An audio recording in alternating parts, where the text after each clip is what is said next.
এই হলো আমার এঁটেল মাটি, যাকে মেকআপ ছাড়া এরকম দেখতে লাগে।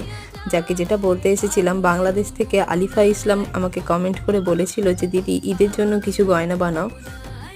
আর ঈদ বললেই সবার আগে মাথায় আসে চাঁদের কথা, যেহেতু এটা চাঁদ দেখে সম্পূর্ণ হয়, সেই কারণে আমি এটা অর্ধেক চাঁদের মতনই গয়নাটার আকার রাখার চেষ্টা করেছি। আর অর্ধেক চাঁদ রাখবো ঠিকই, কিন্তু পাশ থেকে যে মাটিটা কেটে ফেলবো সেটা ফেলবো কেন, সেটা দিয়ে আমি কিন্তু ইয়াররিং বানিয়ে নিয়েছিলাম।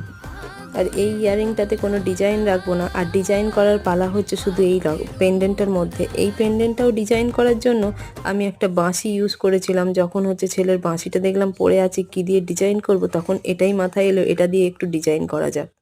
ঘরের টুকরো টাকরা জিনিস পড়ে থাকলে মানুষের ফেলে দিতে ইচ্ছে করে, কেন জানি না, আমার মনে হয় এগুলো রেখে দিলে কোনো একটা কাজে লাগবে। আর তোমরা জিজ্ঞেস করো যে আমি ইউপিন কিভাবে বানাই। এই যে গুঁড়ো তার, এই গুঁড়ো তার কেটে এভাবেই আমি ইউপিন বানিয়ে নিই। ইউপিন অ্যাটাচ করে দেওয়ার পরে আমার গয়না রেডি।